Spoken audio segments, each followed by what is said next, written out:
नमस्कार, DD news पर आप देखना शुरू कर चुके हैं हमारा खास प्रोग्राम। इस वक्त मैं हूं लाल चंद्र सिंह। अगले 1 घंटे में हम देखेंगे कुछ ऐसी खबरें जिन पर चर्चा जरूरी है। ये चर्चा हम करेंगे अपने संवाददाताओं और खास मेहमानों के साथ। और आज सबसे पहले बात करेंगे कि चुनावी रैलियों का रैला सा दिखाई पड़ रहा है। प्रधानमंत्री नरेंद्र मोदी समेत सभी बड़े नेता, सत्ता पक्ष के विपक्ष के, सभी चुनावी कार्यक्रमों में बिल्कुल पिल चुके हैं। चाहे गर्मी जितनी भी ज्यादा हो, लेकिन लोकतंत्र में ये भागीदारी सच में उत्साह बढ़ाने वाली है। और उसके बाद आज की खास चर्चा होगी कि एक बार फिर से 400 पार का नारा उठा है।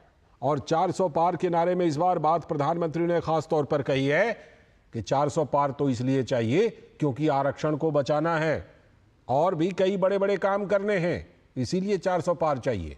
गृह मंत्री अमित शाह ने एक अलग राग भी छेड़ी है। कहा है कि ये जो नेतृत्व का मुद्दा है, जो विपक्षी इंडी गठबंधन कर रहा है कि हर 1 साल एक बनाएंगे प्रधानमंत्री, तो इससे देश की सुरक्षा हो, देश की अर्थव्यवस्था हो, स्थिरता हो, सबको गंभीर खतरा है। तो इस पर आज खास चर्चा करेंगे। और इसके बाद आज बात करेंगे कि कांग्रेस को लगातार झटके पर झटका किस वजह से लग रहा है। दिल्ली में देखिए, अध्यक्ष अरविंदर लवली ने इस्तीफा दे दिया। उधर इंदौर के प्रत्याशी ने आखिरी दिन नामांकन वापस ले लिया सूरत के तर्ज पर। और भी कई झटके लगे हैं कांग्रेस को। तो कहीं ना कहीं बेमेल गठबंधन और कांग्रेस की अपनी नीतियां, अपने अंतर विरोध, इसकी वजह से ये हो रहा है क्या? इस पर करेंगे बात। होंगे तमाम सवाल जवाब, लेकिन सबसे पहले इस वक्त की हेडलाइंस को देखते हैं। प्रधानमंत्री नरेंद्र मोदी ने एक अंग्रेजी समाचार पत्र को दिए गए साक्षात्कार में बेबाकी से सभी मुद्दों पर रखी राय। कहा, देश में समान नागरिक संहिता को वास्तविकता बनाने के लिए करेंगे सब कुछ। दक्षिण भारत के नतीजे कई मिथकों को करेंगे चकनाचूर।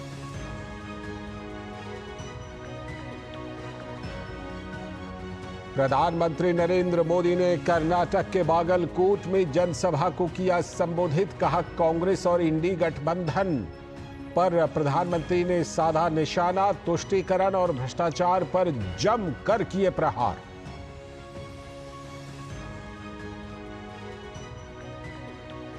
चुनावी दंगल में फिर से आया 400 पार वाला एजेंडा। पीएम मोदी ने कहा, जिन लोगों ने सबसे ज्यादा संविधान बदले हैं वही संविधान बदलने का गॉसिप बना रहे हैं। कहा, आरक्षण को बचाने के लिए ही तो चाहिए 400 के पार सीटें।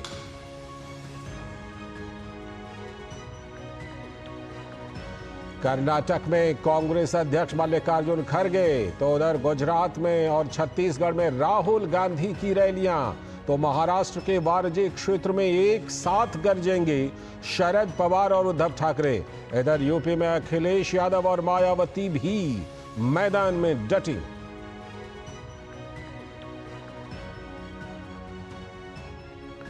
लखनऊ से रक्षा मंत्री और बीजेपी उम्मीदवार राजनाथ सिंह ने भरा पर्चा।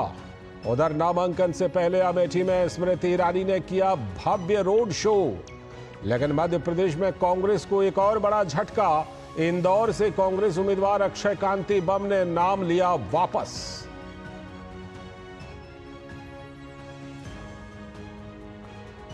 सोशल मीडिया प्लेटफॉर्म पर गृह मंत्री अमित शाह के फर्जी वीडियो के मामले में दिल्ली पुलिस ने दर्ज की एफआईआर। मंत्रालय की शिकायत पर एक्शन में पुलिस।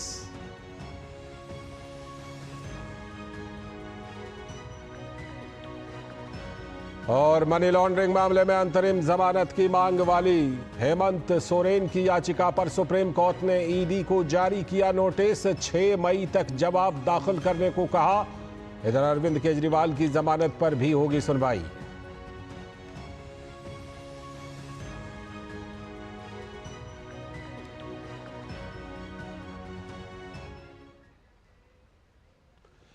तो ये आपने देखी इस वक्त की हेडलाइंस। और अब देखते हैं खबरों को विस्तार से। और आज बात करते हैं सबसे पहले एजेंडे पर कि किस तरह से गर्मी तो बहुत ज्यादा है, लेकिन उसके बावजूद जबरदस्त चुनाव प्रचार चल रहा है। तो भीषण गर्मी के बीच जबरदस्त चुनाव प्रचार। प्रधानमंत्री नरेंद्र मोदी सहित कई बड़े नेताओं की रैली और कई चुनावी कार्यक्रम। तो प्रधानमंत्री नरेंद्र मोदी सहित अनेक बड़े नेताओं की रैलियां हो रही हैं, चुनावी कार्यक्रम हो रहे हैं। लेकिन इस बीच पीएम ने एक अंग्रेजी समाचार पत्र को साक्षात्कार दिए जिसमें बेबाकी से सभी मुद्दों पर अपनी राय रखी है। पीएम ने कहा, देश में समान नागरिक संहिता को वास्तविकता बनाने के लिए सब कुछ करेंगे, यानी यूसीसी के प्रति एक बार फिर से जबरदस्त प्रतिबद्धता। पीएम ने एक बड़ा दावा भी किया कि दक्षिण भारत के नतीजे इस बार कई मिथकों को चकनाचूर कर देंगे। पीएम मोदी की इस बीच कर्नाटक के बागलकोट में जनसभा हुई और वहां पर उन्होंने कांग्रेस और इंडी गठबंधन पर जमकर निशाना साधा। विपक्षी पार्टियों के तुष्टीकरण और भ्रष्टाचार पर पीएम मोदी ने जमकर प्रहार किया। इस रैली में पीएम मोदी के हर रोज औसतन 4 कार्यक्रम होते हैं, लेकिन राहुल गांधी की बात कीजिए तो हर रोज औसतन 2 कार्यक्रम। पीएम मोदी के चुनावी कार्यक्रम सुसंगठित होते हैं, योजनाबद्ध होते हैं, जबकि विपक्ष के कार्यक्रमों में योजनाओं की कमी तो दिखती है। विपक्षी नेता भी हालांकि इस बीच तूफानी रैलियां कर रहे हैं। कर्नाटक में कांग्रेस अध्यक्ष मल्लिकार्जुन खड़गे के चुनावी कार्यक्रम हैं आज, तो गुजरात और छत्तीसगढ़ में राहुल गांधी की रैलियां हैं। इधर उत्तर प्रदेश में अखिलेश और मायावती भी जबरदस्त चुनाव प्रचार कर रहे हैं। महाराष्ट्र के वारजे क्षेत्र में चुनावी जनसभा में एक साथ शरद पवार और उद्धव ठाकरे गरजने वाले हैं। इधर लखनऊ से रक्षा मंत्री और बीजेपी उम्मीदवार राजनाथ सिंह ने भरा पर्चा, उन्होंने अपना नामांकन दाखिल कर दिया है। तो अमेठी में नामांकन से पहले बीजेपी की नेता और केंद्रीय मंत्री स्मृति ईरानी ने भव्य रोड शो किया है। मध्य प्रदेश में कांग्रेस को इस बीच बड़ा झटका लगा। इंदौर से कांग्रेस उम्मीदवार अक्षय कांति बम ने नाम वापस ले लिया और एक बार फिर से कांग्रेस के ऊपर बम फोड़ दिया। तो जिस तरह से कांग्रेस को झटका लगा है, ये अपने आप में कई सवाल खड़े करता है। तो हम आपको बताते हैं कि प्रधानमंत्री नरेंद्र मोदी ने क्या कुछ कहा। उन्होंने कहा कि पिछले 10 सालों में मोदी ने उस वर्ग की चिंता की है जिसे कांग्रेस ने बदहाली तक पहुंचा दिया था। कांग्रेस ने अपने कार्यकाल में कुछ नहीं किया। पिछले 10 वर्षों में मोदी ने उस वर्ग की चिंता की है जिसे कांग्रेस ने बदहाली का जीवन जीने पर मजबूर कर दिया था। आज ये लोग बयान देते हैं और पता नहीं क्या क्या बोल रहे हैं। ये कहते हैं एक झटके में गरीबी हटा देंगे। अरे 60 साल हो गए, तुम कुछ नहीं कर पाए यार, क्यों ऐसे दावे मार रहे हो? तो प्रधानमंत्री मोदी लगातार ये सवाल उठा रहे हैं, विपक्ष को कटघरे में खड़ा कर रहे हैं। और जैसा कि हमने बताया कि आज बड़े बड़े नामांकन भी हुए हैं। केंद्रीय मंत्री और अमेठी से भाजपा की प्रत्याशी स्मृति ईरानी ने कहा कि 2019 में भारतीय राजनीति में इतिहास रचते हुए कांग्रेस के राष्ट्रीय अध्यक्ष को उनको अपने ही गढ़ में हमने हरा दिया था। 2019 में भारत की राजनीति में इतिहास रचा जब अमेठी के साधारण कार्यकर्ताओं ने कांग्रेस पार्टी के राष्ट्रीय अध्यक्ष को उनके गढ़ में तो स्मृति ईरानी राहुल गांधी को चुनौती दे रही हैं। उधर कांग्रेस नेता राहुल गांधी ने कहा कि सत्ता में आने पर वे 5 ऐतिहासिक क्रांतिकारी काम करने जा रहे हैं। दिल्ली की सरकार आएगी तो हम क्रांतिकारी काम, हिंदुस्तान की सरकार पहली बार 5 ऐतिहासिक क्रांतिकारी दुनिया को हिलाने वाले काम करने जा रही है। तो वहीं समाजवादी पार्टी के प्रमुख अखिलेश यादव ने दावा किया कि लोगों की सुविधा के लिए वे आटा और डाटा दोनों मुफ्त देंगे।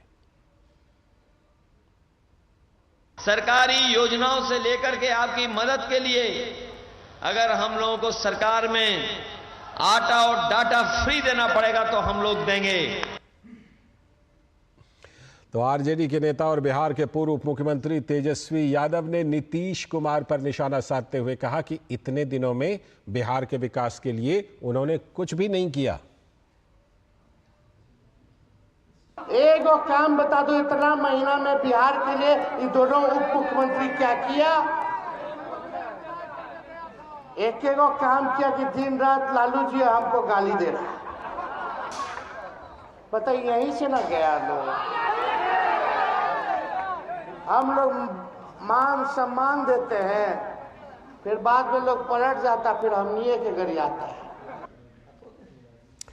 तो बयानों के तीर चल रहे हैं, रैलियों का रैला चल रहा है, जबरदस्त चुनाव प्रचार चल रहा है। कैसा है चुनाव प्रचार का रंग? हमारे संवाददाता विकास सिंह लखनऊ से हमारे साथ जुड़ चुके हैं। विकास से जुड़ते हैं। विकास, आज तो लखनऊ में सबसे पहले दो बड़े नामांकन की चर्चा है। एक तो केंद्रीय मंत्री और बीजेपी के वरिष्ठ नेता राजनाथ सिंह जी का, और दूसरा स्मृति ईरानी का अमेठी से। इन दोनों नामांकनों को लेकर के कैसा समा बांधा आज के प्रचार में बीजेपी ने? जी बिल्कुल, दोनों नामांकन बहुत ही खास हैं, क्योंकि राजधानी लखनऊ से राजनाथ सिंह चुनाव लड़ रहे हैं जीत की हैट्रिक के लिए। यहाँ पर इससे पहले भी 2014 और 2015 में वो एक बड़ी जीत दर्ज कर चुके हैं। और राजधानी लखनऊ की सीट अटल बिहारी वाजपेयी जी की सीट है, जहाँ से वो 5 बार सांसद रहे हैं। तो अपने आप में खास है ये सीट। और सबसे बड़ी बात है, जब जो रोड शो हुआ उसमें जो जनसैलाब उमड़ा राजधानी लखनऊ में, वो इस बात की गवाही दे रहा था कि किस तरीके से लखनऊ की जनता अपने सांसद को कितना चाहती है, कितना उनका आपस में प्रेम है, कितना लगाव है। क्योंकि राजनाथ सिंह हमेशा जब भी लखनऊ लगातार आते रहते हैं और आके वो सीधे हर गांव-गांव, गली-गली, मोहल्ले-मोहल्ले जाकर लोगों से उनकी बातें जानते हैं, समस्याएं जानते हैं। वहीं अमेठी में आज केंद्रीय मंत्री स्मृति ईरानी ने जो नामांकन किया है, हम कहेंगे 2019 के चुनाव की, लोकसभा चुनाव की सबसे बड़ी जीत अगर जिसकी चर्चा थी, वो थी उन्होंने राहुल गांधी को वहां पर चुनाव हराया था। राहुल गांधी वो कहा जाता है अमेठी सीट कि कांग्रेस का गढ़ थी। राहुल गांधी के चाचा वहां से चुनाव लड़े, उनके पिता चुनाव लड़े वहां से, उनके माता चुनाव लड़ी। और इसके बाद जब वो 2019 में चुनाव हार जाते हैं, तो इस तरीके हमने देखा आमतौर पर राजनीति में ऐसा कम ही होता है कि राहुल गांधी ने अमेठी से दूरी बना ली। और आज भी जो कयास राजनीति में लगाए जा रहे हैं कि राहुल गांधी अमेठी से लड़ेंगे, नहीं लड़ेंगे तो कब लड़ेंगे, ये तो आने वाला कुछ दिन में बता देंगे। लेकिन स्मृति ईरानी की आपको बात बताते हैं, 2014 में जब वो स्मृति ईरानी आती हैं, चुनाव नहीं जीतती हैं, उसके बाद लगातार वो अमेठी आई, लगातार उन्होंने लोगों से मिली, और यही परिणाम रहा कि अमेठी के लोग, अमेठी के गांव के लोग उन्हें दीदी कह के बुलाते हैं। एक अजीब सा रिश्ता बन गया उनका। और 19 में वो राहुल गांधी को चुनाव हरा देती हैं, और उसके बाद अब राहुल गांधी वहां से नामांकन करने के लिए सोच रहे हैं कि कब नामांकन किया जाए। बिल्कुल, मैं लौटता हूं आपके पास। हमारे संवाददाता रामेंद्र सिंह भी हमारे साथ जुड़ चुके हैं।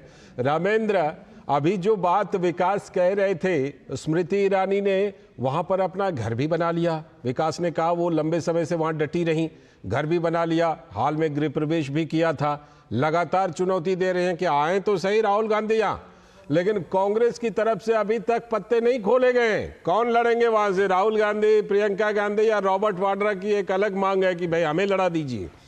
ये बताइए कि यहां सीईसी की बैठक हुई थी शनिवार को, लेकिन कांग्रेस ये तय नहीं कर पाई अभी तक कि वहां से कैंडिडेट कौन होंगे। क्या कुछ खबर मिल रही है कि वहां से कौन लड़ सकते हैं स्मृति ईरानी के मुकाबले?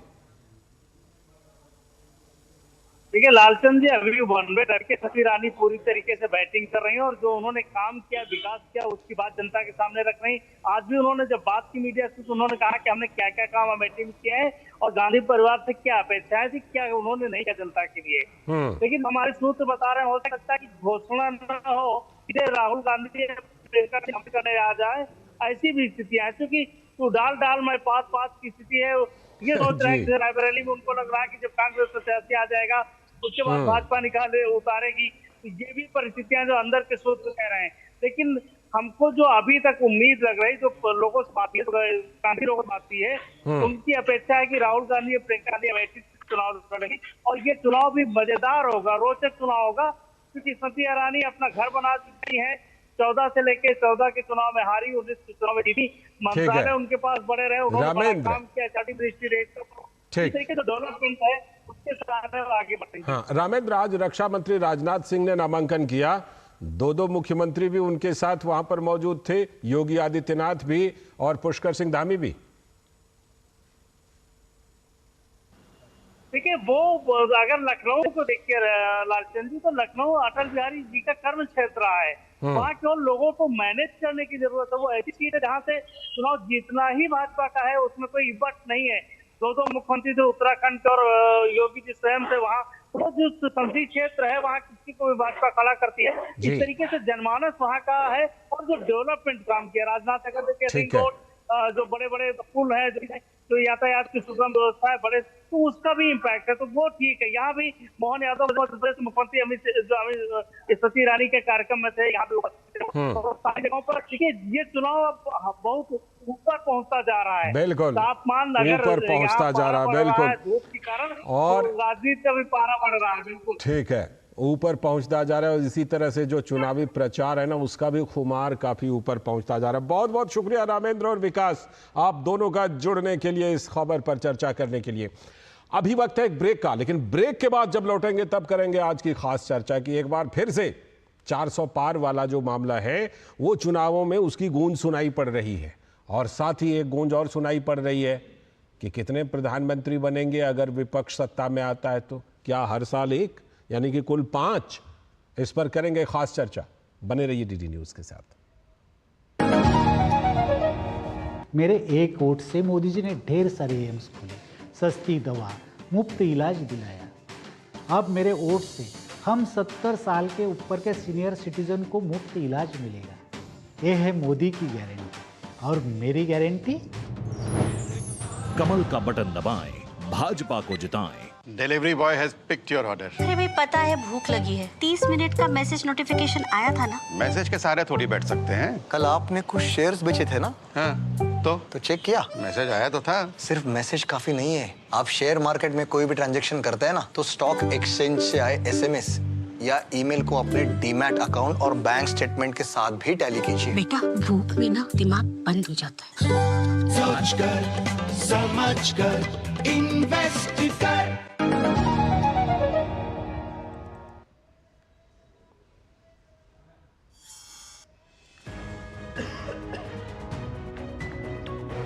स्वागत है ब्रेक के बाद डीडी न्यूज पर। आप देख रहे हैं इस वक्त, और अब हम आज की खास चर्चा करेंगे, लेकिन उससे पहले हम आपको एक खास खबर दिखाते हैं। प्रधानमंत्री नरेंद्र मोदी कर्नाटक के बागलकोट में जब आज भाषण दे रहे थे, तभी अचानक उन्होंने अपनी स्पीच को रोक दी और कुछ ऐसा कहा कि शोर बढ़ गया। लेकिन वो कौन सी बात थी, आइए देखते हैं कि ऐसा क्या हुआ था। जरा एसपीजी वाले, ये बच्ची एक तस्वीर लेके आई है, कब से खड़ी रही है, उसकी तस्वीर ले लीजिए। बेटा please write down your name and address.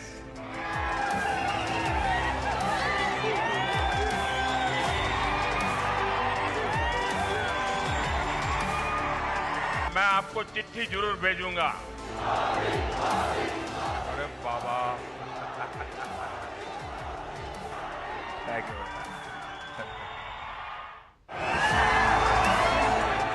जरा एसपीजी वाले, ये बच्ची एक तस्वीर लेके आई है, कब से खड़ी रही है, उसकी तस्वीर ले लीजिए।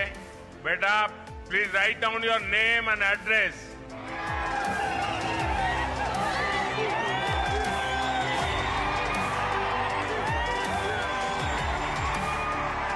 मैं आपको चिट्ठी जरूर भेजूंगा। अरे बाबा थैंक यू। ये देखिए, इसे कहते हैं कनेक्ट करना। चुनावी प्रचार तो सभी नेता करते हैं, कर भी रहे, लेकिन ये है वाकई लोगों से अपने आप को कनेक्ट करना। अब हम करेंगे आज की खास चर्चा, और आज की खास चर्चा में हम बात करेंगे कि क्या 400 पार वाला जो नारा है वो एक बार फिर से सुनाई पड़ रहा है, और इस बीच कई और मुद्दे भी उठ रहे हैं। चेहरा का मुद्दा एक बार फिर से उठा है। तो पीएम मोदी ने कहा कि जिन लोगों ने सबसे ज्यादा संविधान बदले हैं, वे संविधान बदलने का गॉसिप बना रहे हैं, वही उस पर चर्चा कर रहे हैं। और अब की बार 400 पार नारा लोगों की भावनाओं को दर्शाते हैं। अनुच्छेद 370 का जिक्र किया, कहा उसका हटना हमारे लिए एक भावुक करने वाला मुद्दा रहा है, क्योंकि बीजेपी 370, एनडीए 400 पार, ये तो लोगों के बीच से निकला है। ऐसा नारा जो लोगों ने दिया है, लेकिन विपक्ष ने इसे आरक्षण खत्म करने से जोड़ दिया और संविधान बदलने का आरोप लगाने लगे। इंडी गठबंधन, जो विपक्षी गठबंधन है, वो अपने मैनिफेस्टो को भुलाकर और ये प्रचारित करने लगा कि अगर 400 पार हो गए तो फिर तो चुनाव आगे कभी होंगे ही नहीं और संविधान बदल दिया जाएगा, ये प्रचार करने लगे। तो पीएम मोदी ने राहुल गांधी और खड़गे जी के बयान का जवाब उन्हीं के मैनिफेस्टो से पकड़ पकड़ कर देना शुरू कर दिया। पीएम ने आज कर्नाटक की जनसभा में कहा, मोदी अपने दलित, शोषित, आदिवासी, पिछड़ा समाज के आरक्षण को बचाने किसी भी हद तक आगे जा सकते हैं।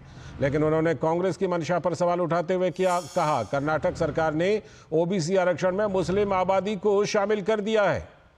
कर्नाटक सरकार ने मुस्लिम आबादी को भी इसमें शामिल कर लिया ओबीसी आरक्षण में। लेकिन उन्होंने कांग्रेस की मंशा पर सवाल उठाते हुए कहा कि कर्नाटक सरकार ने ओबीसी आरक्षण में मुस्लिम आबादी को शामिल किया। और पीएम ने कहा कि जिन लोगों ने सबसे ज्यादा संविधान बदले हैं वे संविधान बदलने का गॉसिप बना रहे हैं।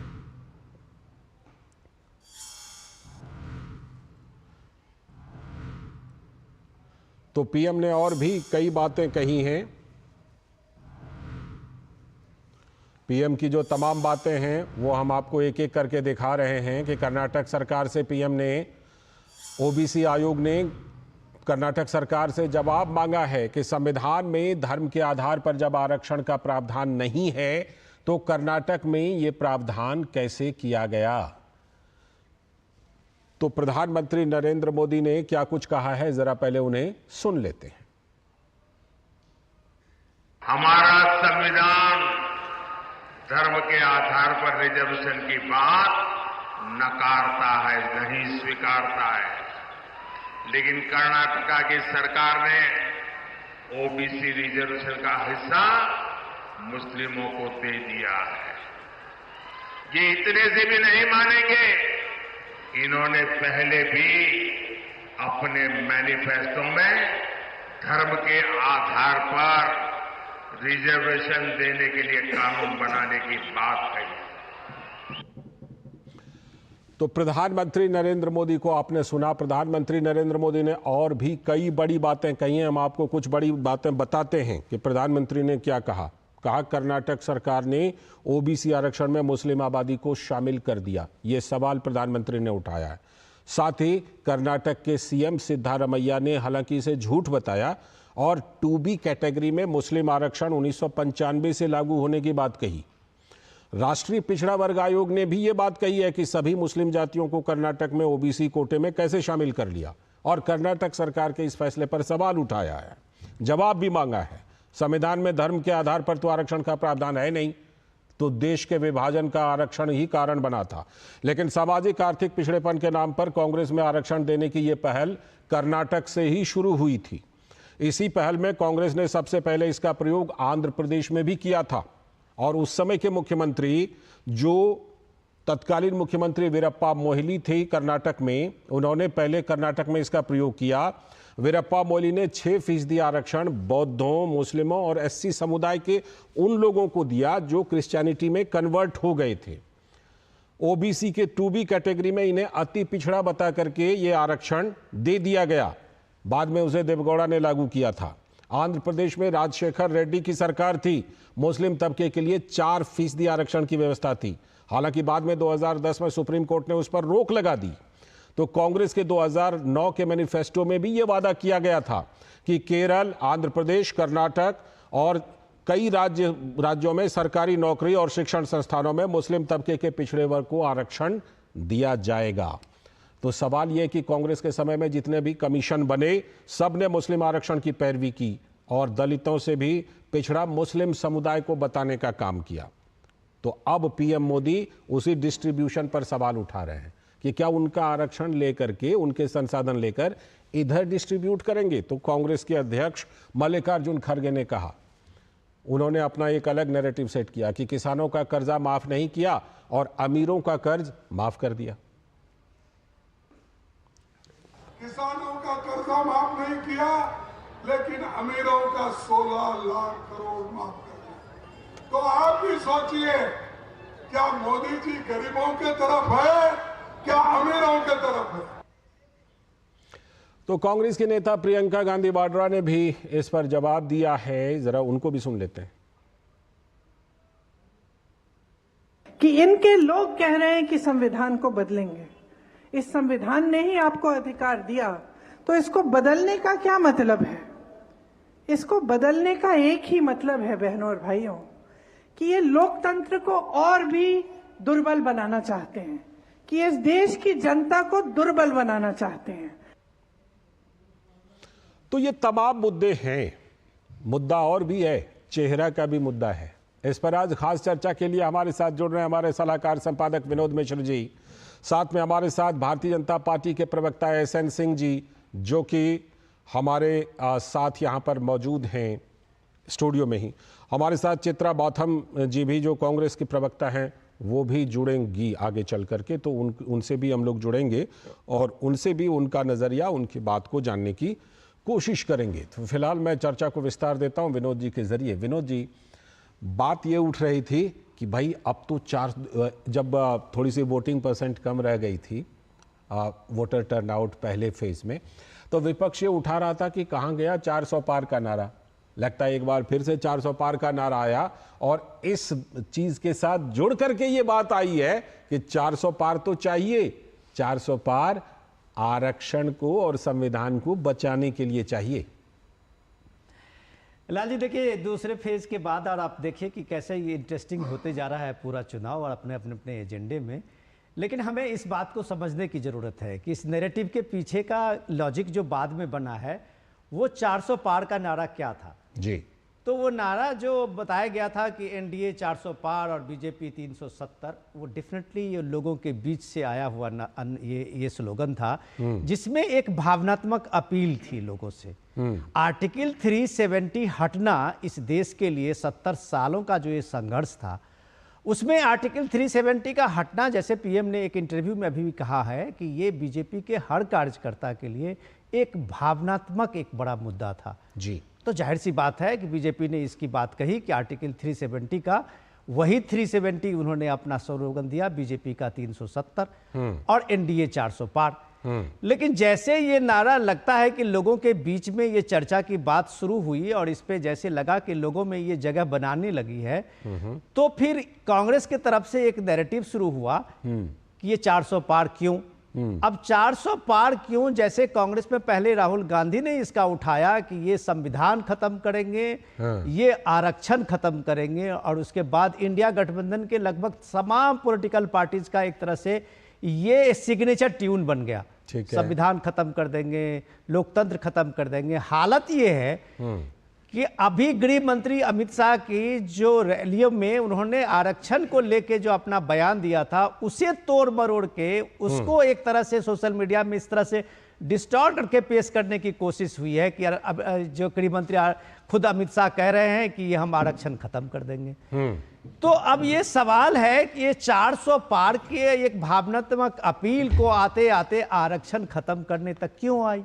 तो आप इस बात को समझिए कि इसमें सीधे सीधे तर्क ये है कि जो बात पीएम ने एक भावनात्मक अपील की बात कह रहे थे, उसको विपक्ष के तरफ से उसमें ये तर्क बनने की बात कही गई कि ये आखिर इनको जरूरत इतने बड़े सीट की इसलिए है कि वो संविधान बदल देंगे। और ये पूरा नैरेटिव का डिस्कोर्स अभी आप देख रहे हैं कि जब से पीएम ने कांग्रेस के ही मैनिफेस्टो पे का जवाब देने शुरू किया है, आज कर्नाटक में जब पीएम ने कहा कि भाई ओबीसी के कैटेगरी में मुस्लिम, उसमें भी मुस्लिम के तमाम लोगों को शामिल करने का, फिर इसको क्या कहेंगे आप? इसको ये धर्म की एक बड़ी राजनीति और तुष्टीकरण आप नहीं कहेंगे? ठीक है, मैं लौटता हूं आपके पास। चित्रा बौथम जी भी हमारे साथ, कांग्रेस की प्रवक्ता, जुड़ चुकी हैं। बहुत बहुत स्वागत चित्रा जी। पहले चित्रा जी के पास ही चलता हूं। चित्रा जी, ये जो बात निकल करके आई, जैसे आप लोग सवाल कह रहे थे कि भाई 400 पार वाला नारा कहाँ गया, तो अब एक बार फिर से ये बात कही जा रही है कि 400 पार तो चाहिए ही, और इसलिए चाहिए क्योंकि आपने जो ओबीसी वाला आरक्षण कम करके और दूसरों को दे दिया है, खास तौर पर मुसलमानों को दे दिया है धार्मिक आधार पर, उसको बचाने के लिए 400 पार चाहिए। कांग्रेस का इस मुद्दे पर जो पक्ष है, कहीं ना कहीं कर्नाटक से लेकर के जो ये उदाहरण निकला है, उसको लेकर कांग्रेस को जवाब देने की जरूरत है। चित्रा जी,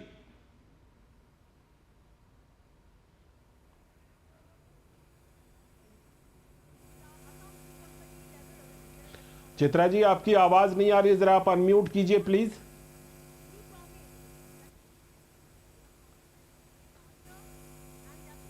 आप बोलिए। लगता है फिलहाल उनसे संपर्क जो है हमारा हो नहीं रहा है, उनकी आवाज हाँ हाँ आ गई, आपकी आवाज आ रही। हाँ, तो मैं ये कहना चाहूंगी कि आरक्षण पे भारतीय जनता पार्टी जितना कम बोले उतना ही उनके लिए बेटर है। सबसे पहले मैं ये बताना चाहूंगी कि अब की बार 400 पार ये जो नारा दिया गया था फेज 1 और फेज 2 के इलेक्शंस में, ये इनको इतनी बुरी तरीके से इसलिए बैकफायर हुआ है क्योंकि विपक्ष ने इसके ऊपर सवाल नहीं किए थे। इनके ही लीडर्स अनंत हेगड़े जी, ज्योति मिर्धा जी, लल्लन सिंह जी अपने तमाम प्लेटफॉर्म्स के ऊपर से बार बार जोर शोर से ये बोले जा रहे थे कि उनको 400 पार क्यों चाहिए, ताकि उन्हें संविधान बदलना है, ताकि उन्हें आरक्षण खत्म करना है। आरक्षण पे मैं बीजेपी को ये पूछना चाहूंगी कि 10 साल में उन्होंने आरक्षण के लिए क्या किया है। उससे पहले कर्नाटक की जो बात आई है कि जहाँ पे ओबीसी का आरक्षण, ये हम पे लांछन लगा रहे हैं कि ओबीसी का आरक्षण हमने धर्म के आधार पे बांटने की कोशिश की है, तो मोदी जी का खुद का एक वीडियो वायरल हुआ पड़ा है जिसमें उन्होंने बोला है कि जब वो गुजरात के मुख्यमंत्री थे तो 70 मुसलमान की जातियों को उन्होंने ओबीसी के आरक्षण के तहत प्रावधान करके दिया है। तो क्या आज की तारीख में इसमें एक पॉइंट और है चित्रा जी, इसमें एक पॉइंट और है, एक पॉइंट और है कि कर्नाटक में ना सारी की सारी मुस्लिम जातियों को डाल दिया, उसमें पिछड़ा बता करके सभी को आरक्षण दे दिया, कोई विभेद नहीं। ये नहीं है कि कितनी जातियों को डाला गया है, कितनी जातियों को नहीं डाला गया है, वो दूसरा क्वेश्चन है, इस पे हम जरूर आएंगे। लेकिन मैं आपसे ये पूछ रही हूँ कि बीजेपी को ये क्या मॉरल स्टैंड लेने की आवश्यकता है कि जब मुख्यमंत्री रहते हुए मोदी जी ने खुद 70 जातियों को, मुसलमान की जातियों को ओबीसी का आरक्षण के अंदर लेकर आए थे, तो आज उनको कोई एथिक्स रह गए हम पे सवाल खड़ा करने का? ठीक है चित्रा जी, आपने जो सवाल उठाए ना उसका सीधे मैं जवाब लेता हूं एसएन सिंह जी से, बीजेपी प्रवक्ता से। बोलिए एसएन सिंह जी, जो सवाल उन्होंने उठाए। देखिए, मरता क्या नहीं करता। अब जब कांग्रेस की नाव डूब रही है तो क्या करें? चुनाव हो रहा है, लोकसभा का चुनाव है, प्रधानमंत्री जी को चुनना है, भाई नेता चुन नहीं पा रहे हैं, कोई नीति है नहीं, नियति है नहीं, तो कहाँ की बात करने चले गए। अरे इनके स्वर्गीय प्रधानमंत्री राजीव गांधी जी लोकसभा में कहते हैं मंडल कमीशन का विरोध करते हैं, ऑन रिकॉर्ड है, लिखित और मौखिक बयान देते हैं। और सब छोड़िए, 2004 में इनकी सरकार बनती है, एक कमेटी, एक आयोग का गठन करते हैं, रंगनाथ कमेटी, सच्चर आयोग, और दोनों में ये बताने का कार्य करते हैं कि मुसलमानों की स्थिति ठीक नहीं है। किसके कारण से ठीक नहीं भाई? आपकी सरकार 50-60 साल थी, आप क्यों नहीं उसके लिए कार्य किए? क्योंकि तुष्टिकरण का कार्य करना है। और मैं तो कह रहा हूं, एक संवैधानिक व्यवस्था में कई धर्म के आधार पर मुसलमानों को देने की छूट ही नहीं है, तो आप धर्म के आधार पर तेलंगाना, आंध्र प्रदेश और तमिलनाडु में देने का कार्य कैसे कर दिए? कर्नाटक में देने का कार्य कैसे कर दिए? क्योंकि आपको तुष्टिकरण का कार्य करना है। चौथी बात मैं कहूंगा, भारतीय जनता पार्टी के सभी नेताओं से बड़े आदरणीय प्रधानमंत्री जी, जो हमारे देश के प्रधानमंत्री, हमारे गृह मंत्री जी और सभी लोग कहते हैं कि भारतीय जनता पार्टी हमेशा से संविधान का अनुपालन करती है, संविधान को मानने का कार्य करती है। चूंकि ये लोग राम के नाम पर तो चुनाव लड़ नहीं सकते हैं, विकास के नाम पर चुनाव लड़ नहीं सकते हैं, तो बरगलाने के नाम पे चुनाव लड़ेंगे। अरे भाई, जिस पार्टी का जन्म ही अंग्रेजों ने बांटो और राज करो के नाते किया, वो और करेंगे क्या करें? ठीक है, आप इनसे एक छोटा सा सवाल पूछिए, इनसे एक छोटा सा आप सवाल पूछिए, पूछ लीजिए। आप बताइए, ओबीसी, इनका जो रंगनाथ कमेटी की रिपोर्ट आती है उसमें कहा जाता है 8.7% ओबीसी का, ओबीसी के रिजर्वेशन को काट के मुसलमानों को दे दिया गया। सच है, उसमें सिफारिश की गई। पाकिस्तान का बंटवारा धर्म के आधार पर होता है। जिस समय बाबा साहब अम्बेडकर जी संविधान बना रहे थे, क्या उस समय मुस्लिम समाज नहीं था? लेकिन उस पे बहुत बड़ी गहन चिंता हुई, जाहिर सी बात है, उस समय ये व्यापक विचार हुआ था। ये हुआ कि धर्म के आधार पे भारत और पाकिस्तान का बंटवारा हुआ, इस नाते दूसरे धर्म के लोगों को आरक्षण नहीं दिया जा सकता। जबरदस्ती तुष्टिकरण के लिए ऐसा कार्य क्यों कर? ठीक, विकास की चर्चा करिए। आपने ये सवाल जो पूछे हैं, निश्चित तौर पर ये सवाल बनते हैं, ये सवाल मैं उनसे पूछूंगा, लेकिन इस बीच में कुछ और भी सवाल उठ रहे हैं। आपने एक बात तो साफ कर दिया आपके 400 पार का नारा की मांग हो रही थी, भाई अब क्यों नहीं लगा रहे, तो आपने उसको संविधान संशोधन, मुस्लिम आरक्षण वगैरह से जोड़ करके किया कि हाँ 400 पार चाहिए क्योंकि संविधान बचाना है, आरक्षण बचाना है। इस बीच में चेहरे का भी सवाल उठा है, और ये चेहरे का सवाल ये है कि विपक्ष में चेहरा कौन है। दरअसल शिवसेना उद्धव गुट के नेता संजय राउत ने कहा है कि हम जिसे पीएम बनाना चाहें बनाएंगे, चाहे 1 साल में 4 पीएम बनाएं। सुनिए जरा।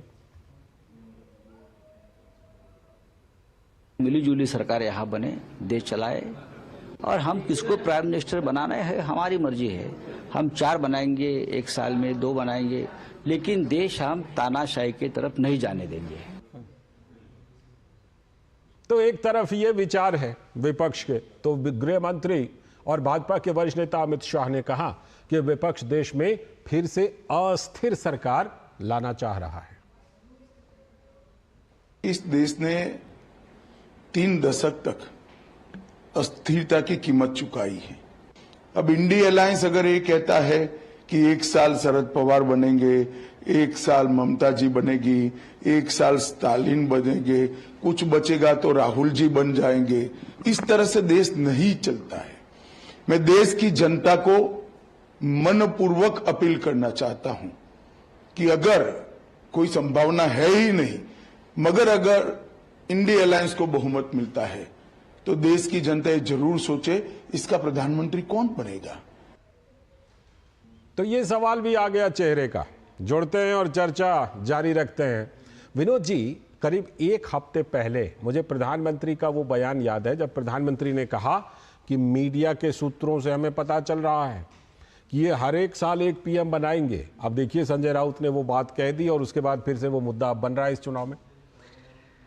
लाल जी, मैं आपके सवाल पे आऊँ उससे पहले अभी जो मैडम प्रवक्ता ने पीएम मोदी का एक ट्वीट के लिए बता रही थी कि गुजरात में जब वो सीएम थे, तो मैं उनको बड़े थोड़ी सी जानकारी बस मैं शेयर कर रहा हूँ, और बाकी वो तो दोनों प्रवक्ता अपना बेहतर हमसे जानते हैं जी, कि मंडल कमीशन की रिपोर्ट में जब ये लागू हुआ था मंडल कमीशन, तब उस मुस्लिम के जो अति पिछड़े वर्ग के लोग हैं, जुलाहे से लेके उसमें और नाई समाज के लोग और उस तरह के समाज के जो लोग हैं, उसमें कई ऐसे जातियां हैं जिसका नाम उसमें शामिल था। और उस मंडल कमीशन के रिपोर्ट के आधार पे आप ये देखिए कि कई राज्यों में, आप बिहार चले जाइए, यूपी चले जाइए, कई राज्यों में वहाँ आरक्षण की व्यवस्था है।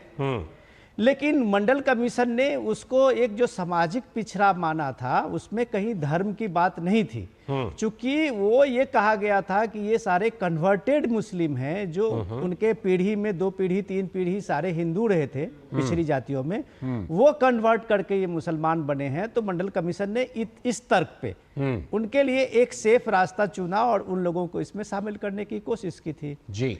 रही बात चैलेंजिंग की बात, तो तब से शुरू हो गई जब कर्नाटक से होते हुए, आंध्र प्रदेश से होते हुए, केरल से होते हुए आप जब धर्म विशेष की बात शुरू की उस पे, और 6% से लेके 4% के आरक्षण की बात की, जो अभी सुप्रीम कोर्ट में भी उसको अभी जो कर्नाटक का, आंध्र प्रदेश का जो था 2010 में सुप्रीम कोर्ट ने उसको रोक दिया था।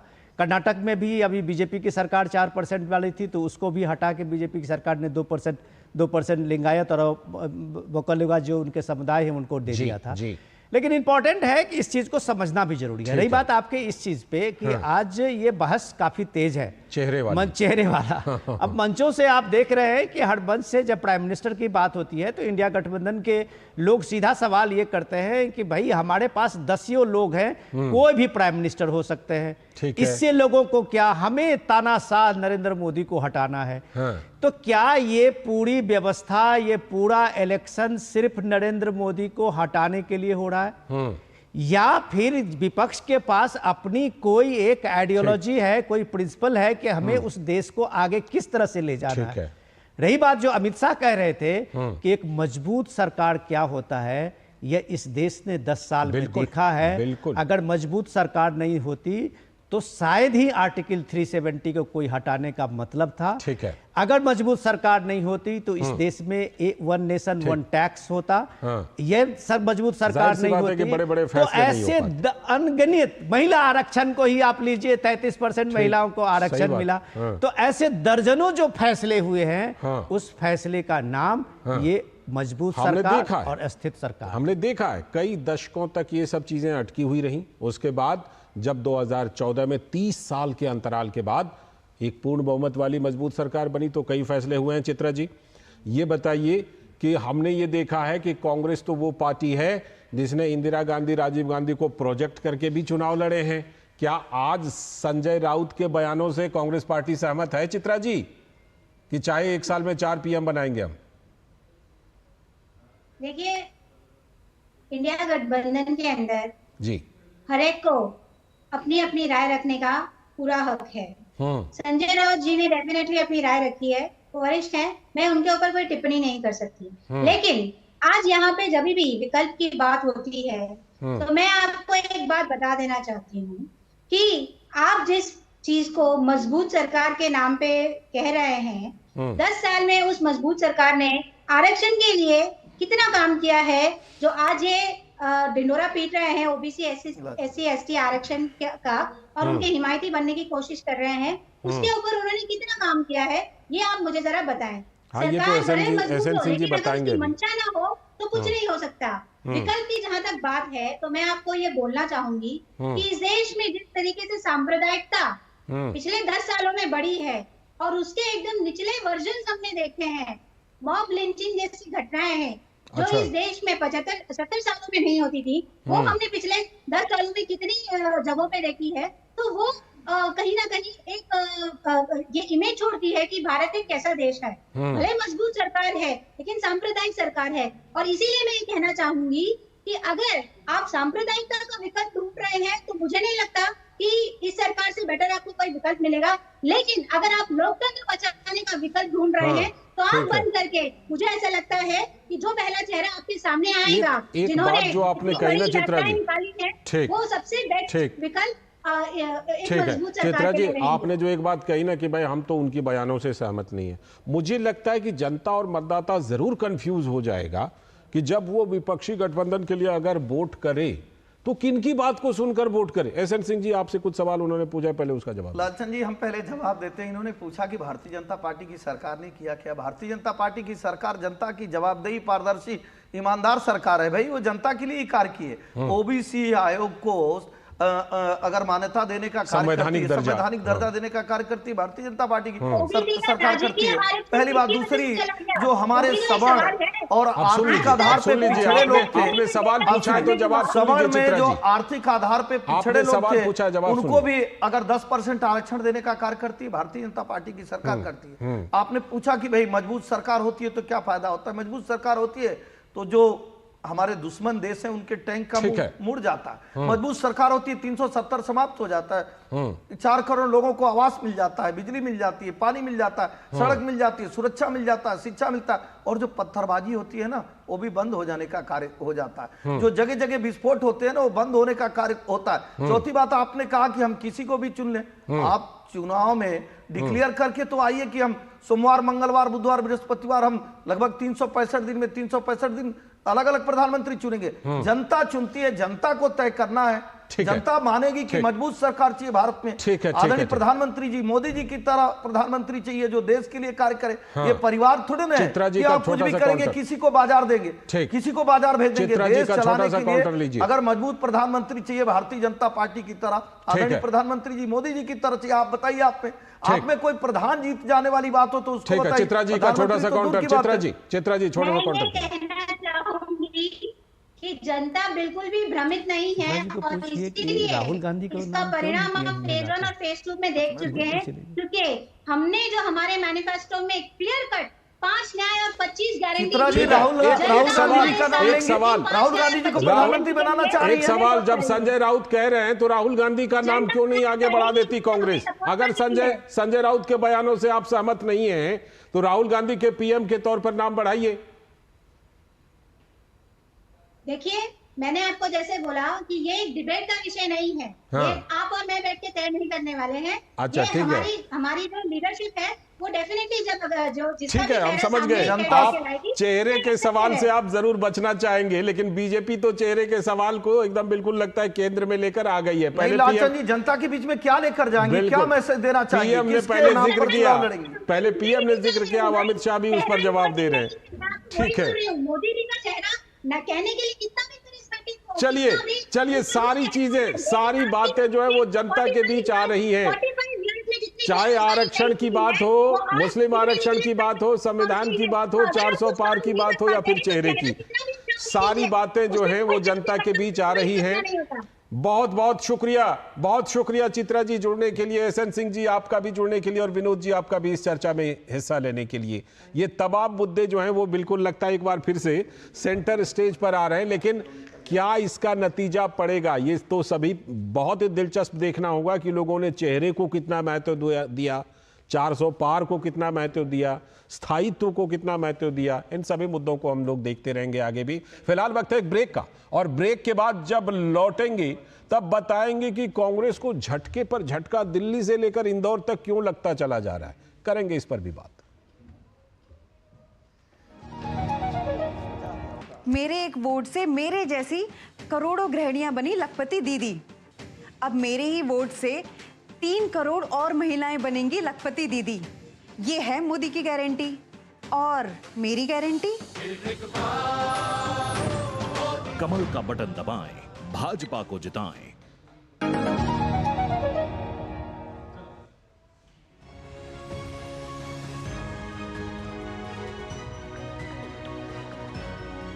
स्वागत है ब्रेक के बाद डीडी न्यूज पर। आप देख रहे हैं इस वक्त, और जैसा कि ब्रेक पर जाने से पहले हमने बताया था कि आखिर कांग्रेस को दिल्ली से लेकर इंदौर तक झटके पर झटका क्यों लग रहा है, इसी पर अब करेंगे हम बात।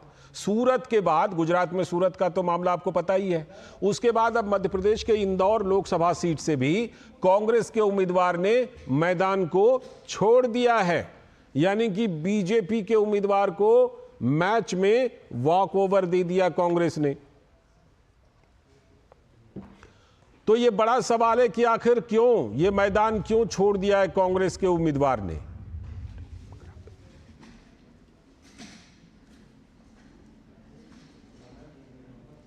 इंदौर के कांग्रेस उम्मीदवार अक्षय कांति बम ने अपना नॉमिनेशन वापस ले लिया है। नामांकन वापसी की आज आखिरी तारीख थी, तो उन्होंने अपना नामांकन वापस ले लिया। और इधर ठीक चुनाव के बीच दिल्ली प्रदेश कांग्रेस के अध्यक्ष अरविंदर सिंह लवली का इस्तीफा भी चौंकाने वाला है। जानकार मानते हैं कि दिल्ली में ऐसे कई इलाके हैं जहां लवली के इस्तीफे से आम आदमी पार्टी को और कांग्रेस का समीकरण बिगड़ सकता है। पार्टी में मचे घमासान के बीच वरिष्ठ कांग्रेस नेता राजकुमार चौहान ने भी एक दिन पहले ही इस्तीफा दे दिया था। तो सवाल है कि क्या उम्मीदवार को लेकर यह सवाल है, क्या अल्ट्रा लेफ्टिस्ट कन्हैया कुमार को लेकर प्रदेश कांग्रेस के नेता असहज हैं और इसीलिए ये सिरफुटव्वल है क्या? उधर अल्पसंख्यक वोट का बंटवारा रोकने की कोशिश में ममता बनर्जी कांग्रेस के ही खिलाफ प्रचार कर रही हैं। मुस्लिम बहुल इलाकों में ममता कह रही हैं कि कांग्रेस और सीपीएम को मिले वोट से बीजेपी का रास्ता आसान हो जाता है। सीएम ममता ने लोगों को आगाह किया है कि पश्चिम बंगाल में बीजेपी, सीपीएम और कांग्रेस एक ही है, तो गठबंधन की यही रस्साकशी ऐसी ही पंजाब में भी है। लेकिन कहा यही जा रहा है कि अभी कोई बात नहीं, चुनाव में कर लेते हैं इस तरह की नूरा कुश्ती, बाद में हम सब एक हो जाएंगे। तो दिल्ली कांग्रेस के प्रदेश अध्यक्ष पद से इस्तीफा देने के बाद अरविंदर सिंह लवली ने कहा कि मैंने दिल्ली प्रदेश कांग्रेस अध्यक्ष पद से इस्तीफा दे दिया है, लेकिन ये इस्तीफा टिकट की नाराजगी से नहीं है। मैंने दिल्ली प्रदेश कांग्रेस कमेटी के अध्यक्ष पद से अपना इस्तीफा भेज दिया है, और जो लोग इस तरीके की भ्रांति फैला रहे हैं कि शायद मैंने किसी टिकट की नाराजगी से इस्तीफा भेजा है, तो ऐसा नहीं है। असूलों की और जो कांग्रेस का कार्यकर्ता दिल से महसूस करता है, उस पीड़ा को मेंशन करते हुए मैंने जो है अपना इस्तीफा भेजा है, और मैंने अध्यक्ष पद से इस्तीफा भेजा है। तो दिल्ली भाजपा के अध्यक्ष वीरेंद्र सचदेवा ने कहा कि इंडी गठबंधन में दल तो मिले हैं, लेकिन दिल नहीं मिल पाए। जब से ये इंडी गठबंधन बना था, विशेष रूप से मैं दिल्ली के अगर परिप्रेक्ष्य में कहूँ तो मैं कहता था कि दल मिले हैं, दिल नहीं मिले, और उसका परिणाम है आज देश की सबसे पुरानी पार्टी, दिल्ली के अध्यक्ष इस्तीफा देते हैं। इसका संकेत उसी दिन मिल गया था जिस दिन राजकुमार चौहान ने पत्र लिखा था। तो संकट है कांग्रेस के अंदर भी और कांग्रेस के ऊपर बाहर से भी संकट है। हमारे दो संवाददाता जुड़ रहे हैं इस खबर पर चर्चा के लिए। हमारे साथ दिल्ली से शैलेंद्र मिश्र जुड़ रहे हैं, साथ में कोलकाता से प्रसेनजीत बख्शी हमारे साथ जुड़ चुके हैं, दोनों संवाददाता। मैं पहले शैलेंद्र के पास चलता हूं। शैलेंद्र, चाहे कन्हैया कुमार की उम्मीदवारी हो, उदित राज की उम्मीदवारी हो, ये चीज़ें तो बाद में आई, उसके पहले कि आम आदमी पार्टी से गठबंधन किया जाए या ना किया जाए, संदीप दीक्षित बनाम कन्हैया कुमार की कई खबरें आई, पता चला मीटिंग में ही भिड़ गए थे। तो क्या कांग्रेस के अंदर ये जो धींगा मुश्ती हो रही है, इसमें कहीं ना कहीं बेमेल गठबंधन और गलत उम्मीदवारों का चयन ये फैक्टर है क्या? देखिए, निश्चित तौर पर कांग्रेस का एक बड़ा धड़ा दिल्ली कांग्रेस में इस बात को लेकर सहज नहीं है कि आम आदमी पार्टी और अरविंद केजरीवाल के साथ गठबंधन कांग्रेस पार्टी ने की है। चूंकि आप देखें, इस गठबंधन से पहले कांग्रेस के तमाम बड़े प्रदेश के नेताओं की प्रेस कॉन्फ्रेंस उठाकर देखें, वो उसी शराब घोटाले में अरविंद केजरीवाल आम आदमी पार्टी पर निशाना साधते रहते थे। और कांग्रेस के कई नेता ये मानते हैं कि दरअसल आम आदमी पार्टी की वजह से ही कांग्रेस की आज ये हालत हुई है कि दिल्ली में वो इतनी कमज़ोर हो गई और अब खुद आम आदमी पार्टी के साथ गठबंधन किया गया है। तो निश्चित तौर पर ये दिखता है साफ तौर पर अरविंद अबली का इस्तीफा होना, एक तरह से एक पत्र लिखा जाना कांग्रेस के एक बड़े नेता के द्वारा इस गठबंधन के लेकर, जो उम्मीदवार घोषित किए गए कन्हैया कुमार हो या फिर आप देखें कि जो दूसरे उम्मीदवार उदित राज को जिस तरह से टिकट दिया गया, उसके बाद हमने देखा कि स्थानीय इकाई ने जिस तरह से विरोध किया, इससे बहुत साफ लगता है कि कांग्रेस पार्टी में आम आदमी पार्टी के साथ गठबंधन को लेकर स्थिति सहज नहीं है। और उसके अंदर खाने एक राय है कि यह गठबंधन क्यों हुआ, कांग्रेस को सोचना चाहिए था। और शायद इसकी वजह है कि अरविंद लवली जैसे व्यक्ति ने इस्तीफा दिया है प्रदेश अध्यक्ष से। प्रसेनजीत दा, देखिए कांग्रेस अपने अंदर में ही कितना ज्यादा मुश्किलें झेल रही है, दिल्ली से लेके सूरत से लेके दिल्ली, दिल्ली से लेके इंदौर तक। ममता बनर्जी लगता है उन्होंने भी हमले की धार कांग्रेस के ऊपर ज्यादा बढ़ा दी है कि आजकल सीपीएम पर थोड़े कम हमला बोल रही है, कांग्रेस पर ही ज्यादा हमले बोल रही है। नहीं, देखिए लालचंद, ये दोनों कांग्रेस और सीपीएम के ऊपर ही इन्होंने अपना जो हल्ला बोल है वो चालू किया है, क्योंकि जो अल्पसंख्यक की वोट है, जिसको हम पहले दिन से 30% की चुनाव इसको कह रहे थे, वो 30% की चक्कर में अब जो ऊपर का चुनाव खत्म हो गया, मतलब नॉर्थ बंगाल का चुनाव खत्म हो गया। अब वो मालदा और मुर्शिदाबाद और बीरभूम और उसी जगह पे नदिया पे चुनाव होने जा रहा है। यहाँ पे ये 30% वोट काफी इंपॉर्टेंट है।